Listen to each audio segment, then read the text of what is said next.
We have read from 1 Samuel chapter 25.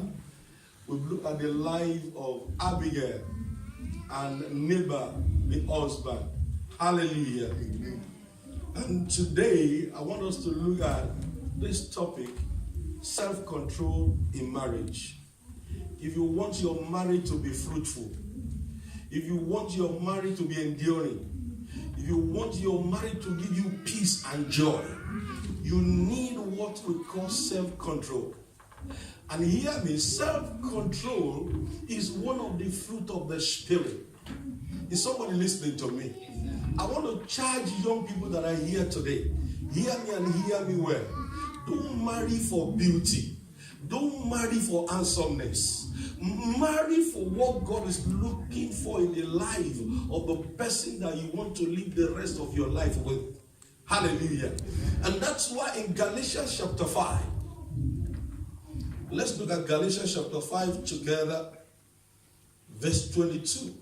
The Bible says, but the fruit of the Spirit is love, joy, peace, long-suffering, gentleness, goodness, faith, meekness, temperance. Against such there is no law. Temperance there means self-control. There is no way a man or a woman that lacks discipline can make a success of marriage. And these are fruit of the Spirit. And this is what God is looking for in the life of every believer. So the person you want to spend the rest of your life with must manifest this fruit of the Spirit that is called self-control. Without self-control, you will destroy yourself. Without self-control, you will destroy your marriage. What is self-control? Self-control is the ability to restrain yourself and refrain your actions and your feelings. What is self-control? Self-control is, this is what I'm supposed to do because of what you have done, but I am not going to do it. I am supposed to treat you badly, but I am not going to do it because I have a relationship with you. That's self-control. And where there is no self-control, you will see all manner of confusion. Hallelujah. You look at the life of Nabal and Abigail. Nabal happens to be a very wealthy man, a great farmer. You could liken him to the herdsmen of today. Praise God. You could liken him to the herdsmen of today. He had a good number of sheep. And there was a particular year, he took his sheep to a land very close to where David's men were. Particularly in their city. And the men of David, they protected his sheep. They protected his sheep. Nothing was missing. And he had a good time that year. Great harvest. He went back to his place. And after a long time, David sent his men to him. He said, go and meet this man. Go and greet him for me. I appreciate him. I love him. Tell him what you guys have done for him. And ask him to give you boys some things. David doesn't need anything from Nabal. Hallelujah. He doesn't need anything from him. But he said, come on, appreciate this, my man. And as the men got to Nabal, they said to him, this is what David said. He said, we should come and greet you to check about your welfare and to remind you of what we have done for you. When your herdsmen brought your sheep to our land and we protected them. And hear what Nabal said. A man that lacks self-control. How do you know somebody that lacks self-control? They don't control their tongue. They use their mouth anyhow. Hear me and hear me well. Your marriage is not the place where you use your mouth anyhow. Men, listen to me. You don't talk to your wife in a disrespectful manner. Wife, hear me. You don't insult your husband. It must not be hard. No matter what he may have done. Let me tell you, words are like eggs. They are like what? Once broken. Can you gather it? That's why you've got to watch your tongue. You need to control your mouth. You need to control your mind. Remember, the words that we speak, they are from the abundance of the heart. And so, Nabal said to the servant of David, who is David? All these breakaway men. Who is it that I should give him my stuff for his men? Never. And the men went back to David. And he told David everything this man said. And David said, I'm going to kill him. I will destroy his generation. Praise God. David said, no man will be left in his family. And he was meant to do it. Praise God. But thank God for Abigail. Thank God for Abigail. Somebody told Abigail, this is what David is about to do. And when Abigail heard, Abigail got some loaves of bread. He got some money. She got some money to go and give to the men of David. Hallelujah. Hallelujah. Please, if this is your car, N059 NWN, please go and move it. If it's your car. Hallelujah. NOND, ND, if it's your car, please move it. Hallelujah. So Abigail now took bread, took some money, and went to go and meet David. In fact, David got about 400 men to go and destroy Nabal and his entire family. Praise God. David had embarked on that journey. But no sooner Abigail appeared and the woman knelt down. She said, I am sorry. I am sorry. My husband, don't mind him. He's a son of Belial. His name is Nabal. He's a foolish man. If you look at him, what does not need to be destroyed, you will destroy. So I beg you, sir, in the name of the Lord that you serve, accept these loaves of bread from me. Accept this money from me. And this man pacified the anger of David. And that was how she preserved her husband and preserved her marriage. Do you know why you need self-control? You know why you need self-control? Number one, you are not married to a saint. All of us, we are faulty. We are what? Oh, we are faulty. All of us, we are faulty. We've got our issues. We've got the things we struggle with in life. That's why you need self-control. Because if you want to react to whatever has done against you, you will destroy your marriage. You can even destroy your life. Many today, because they lack self-control, they've lost treasures. They've lost great things that God has for them. And my prayer for you is that the spirit that will enable you to discipline yourself in all situations, the Lord will give you in the name of Jesus. You will labor for it. Listen, self-control is not easy. You know, humanly, you want to manifest. I will show him. I will show her. I am this. I am that. No. You don't need that. You need to control yourself. Because any words that comes out of your mouth that can destroy your or demean your spouse, listen to me, will be breaking the walls of your marriage. It will be breaking the walls of your marriage. That's why you need self-control. In James chapter 1 verse 26, Paul wrote, he said, whosoever that cannot control his tongue or that cannot bridle his tongue, he said his religion is in vain. His religion is in vain. You can't control your mouth. I know you. Who is your father?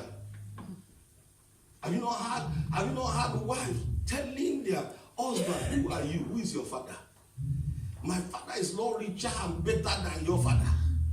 Have you not had husband telling their wife, there are people who are better than you? I dated people who are better than you. I don't know why I choose to marry you. You can have peace in that marriage. Is somebody listening to me? You can have peace in that marriage. You need to be able to control yourself. You need to be able to refrain yourself if you want to enjoy your marriage. Hear me, you will offend each other. Have been married now 27 years. Praise God.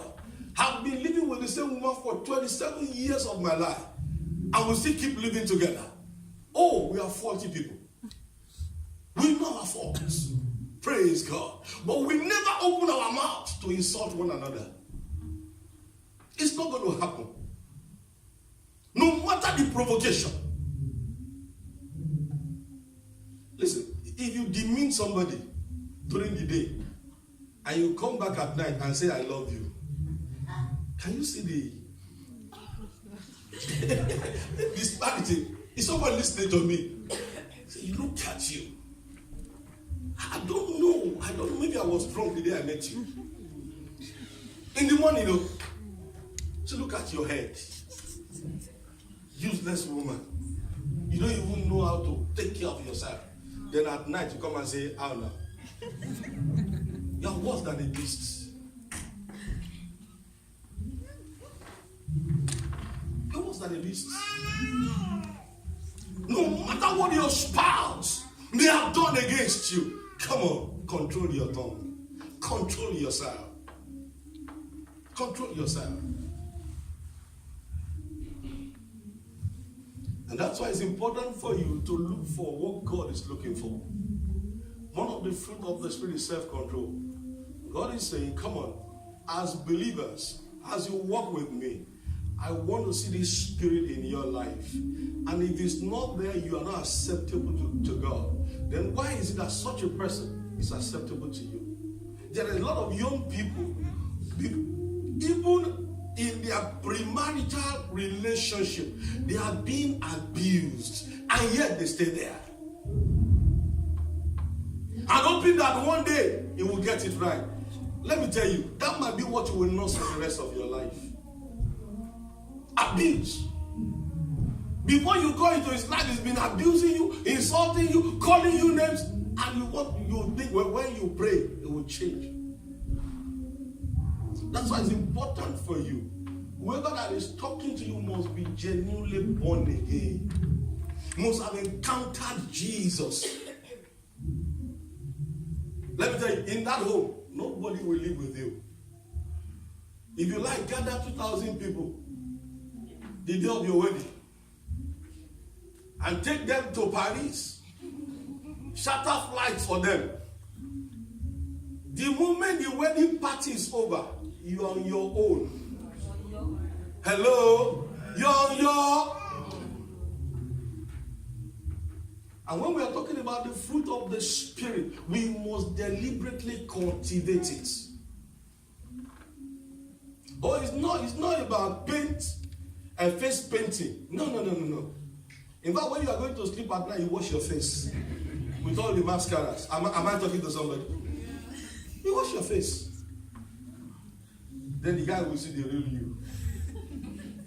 Am I talking to somebody?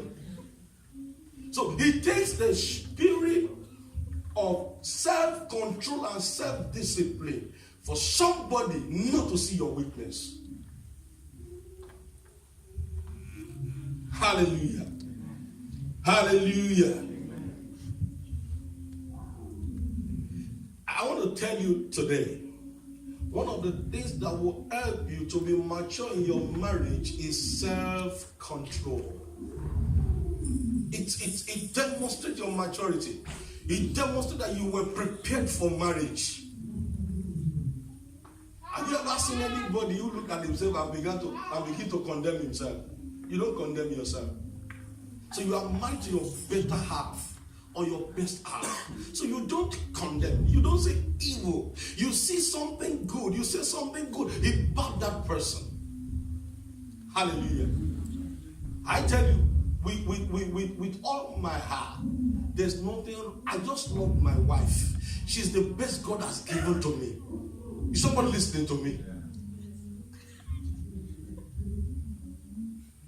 Even with all our shortcomings, we just love each other.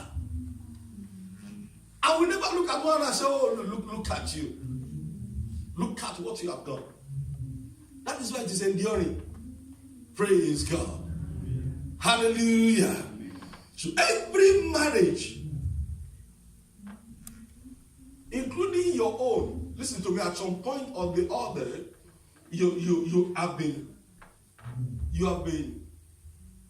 like an infant. You missed it in one way or the other. But God expects us to grow into maturity. And what is that maturity? How will it come?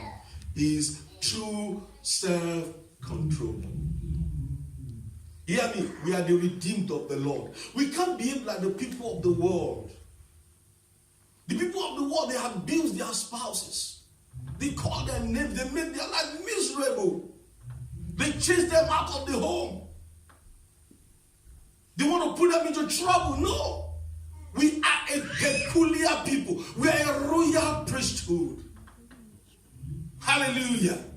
We are a royal priesthood. That's who we are. Hallelujah. Amen. That's who we are. There's this young man now from the royal family.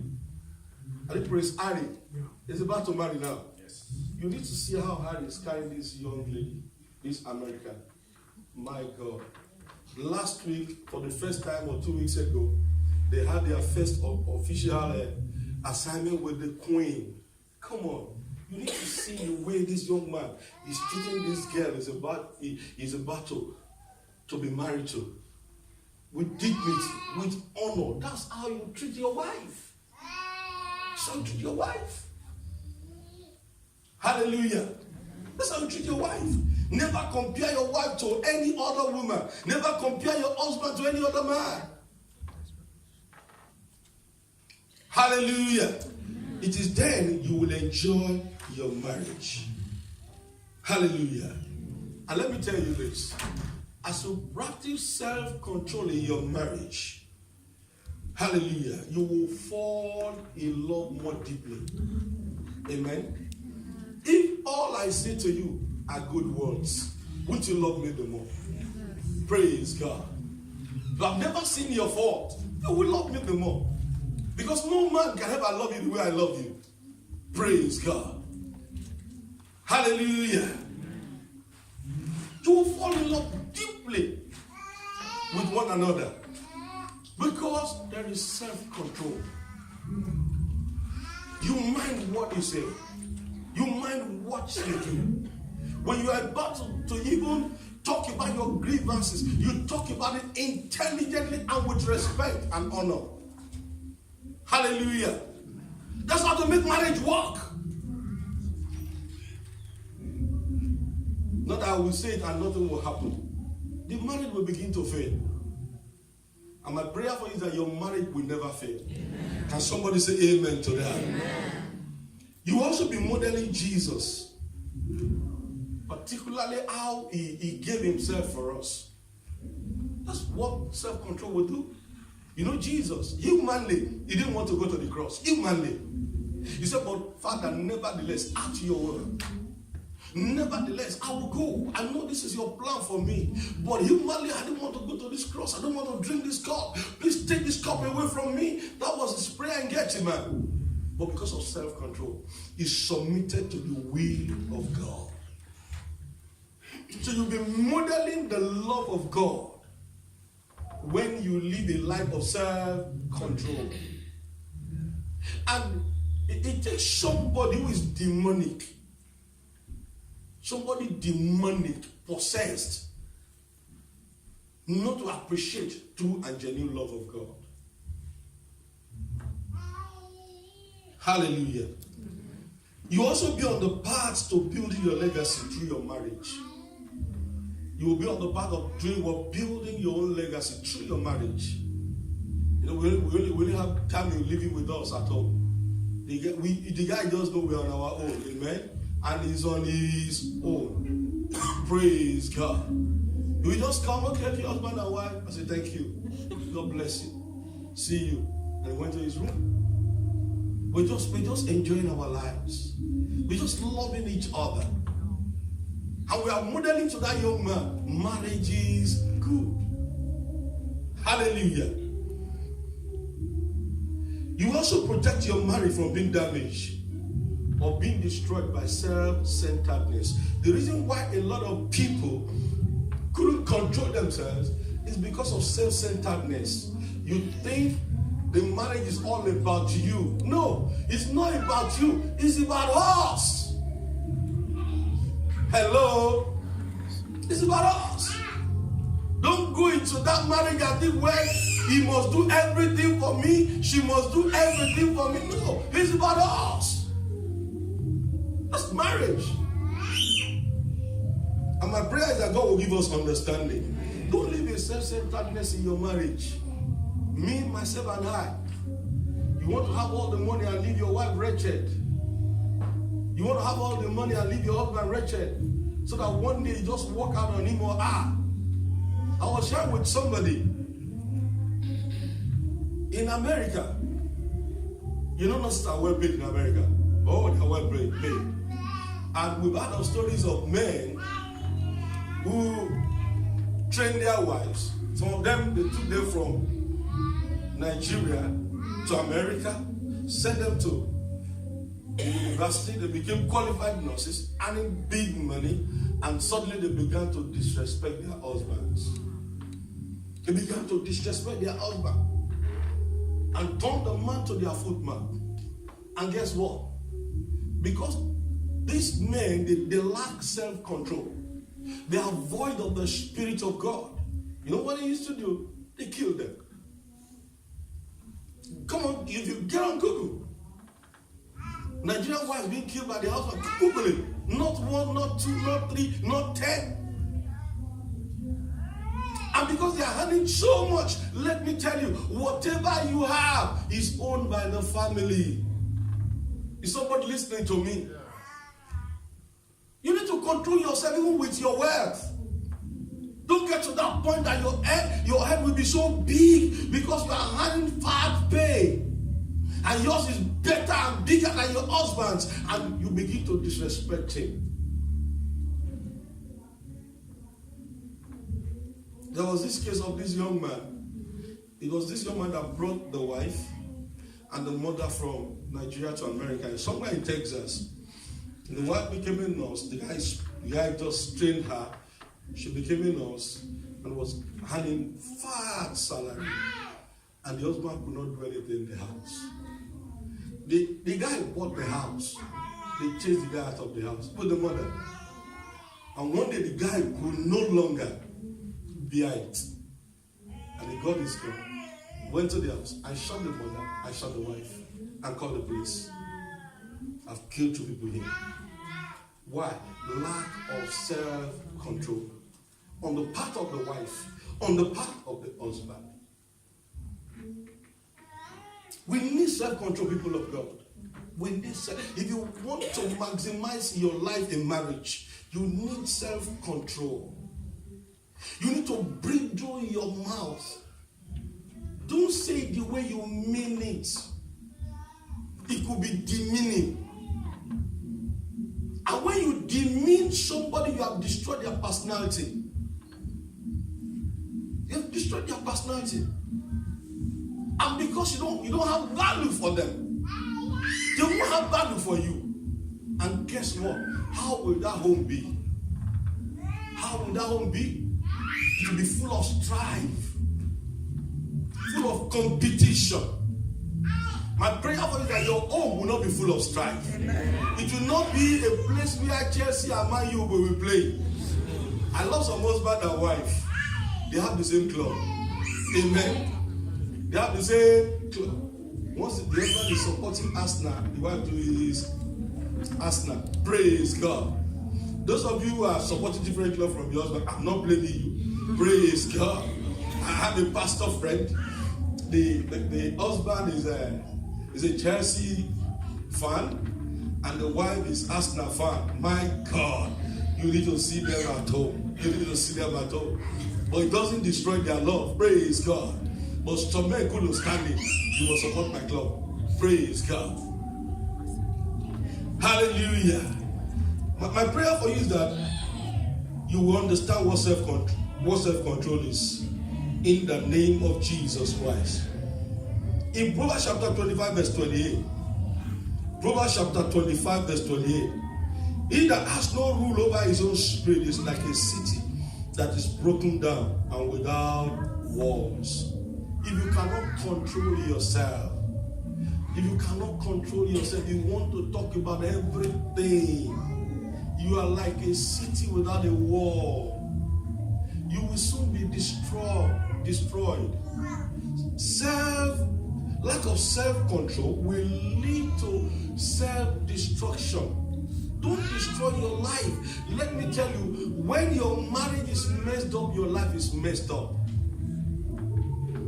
No matter what you have, you can't concentrate. Watch divorces. They don't concentrate. They struggle all through. They might come to the open and put up a strong face, but in their closet they cry. They cry. You will not be in that category. I say you will not be in that category. The day you stood on the altar, it was for better, for worse. It was for you to live together for the rest of your life. So shall it be in the name of Jesus. You think couples will be married for 50 years? 50 years. And they were asked, what's responsible for this your marriage? You know what they said? Respect for one another. Hallelujah. Respect for one another. 49 years, 50 years of marriage. Respect for one another. When you place value on your spouse, hear me, your spouse will no longer desire to be anywhere but to be with you. Place value on your spouse. Hallelujah. Proverbs chapter 11 verse 17. Proverbs 11, 17. The merciful man does good to his own soul, but he that is cruel troubles his own flesh. Whoever that is cruel in a marriage, you want to subdue your wife by force. You want to subdue your husband by force because of paper in UK, because of indefinite leave to remain, and you want to destroy the man and destroy his integrity, destroy his personality. Hear me, you two will not enjoy your life. You will not enjoy your life. Your life will be miserable. Hear me, whatever you have is for the family. Whatever you have. Hear me, God can choose to bless a wife. You need to be secure as a man. Am I talking to somebody? You need to be secure as a man to know that if God has blessed this woman, what she has is mine. And I will not abuse whatever she has. Praise God. Praise God. It's not a curse. It's not a taboo. In fact, you are a blessed man. What if the two of you are poor? What if the two of you are poor? But God has blessed your wife. Come on. Thank that God. Thank that God. Thank him and appreciate God for giving you a blessed woman. Not that you are now thinking of how to mess up her life and destroy her. And women, if God has put words into your hands, come on. It's for the common good of the family. Am I talking to somebody? It's for the common good of the... Not that you now wake up one day and say, look at you. I don't know the kind of head you carry. All your mates are doing well. Look at you. And you will still even come to me and climb me, Abi. You have destroyed him. You have done what? You have destroyed his ego. You have destroyed his personality. But when you show him love, when you pray for him, I know you will make it. I know that even what I have will be insignificant to what God will do in your life. Come on. That man is encouraged. He's encouraged. He will love you the more. He wants to see your prayers coming to pass in his life. And I see God doing that for you. I see God doing that for you. All we need is self-control. Is what? Self-control. Self-control will enable you to respect one another. When you are provoked, that's not the best time to talk. Because you will say things that will destroy the marriage. I counseled a couple several years ago. And the woman said, the only weapon that I have is my mouth. And she used her mouth to destroy her marriage. So the only weapon that I have, Pastor, is my mouth. And I said, no, you don't use your mouth on your husband, not on anyone, not on anybody, not even your husband. And the abuse continued. And the guy looked at me when I said, Pastor, because of you, I am walking out of this marriage. Because I don't know peace. I've been married for over 12 years. I've never known peace. I'm walking away, Pastor.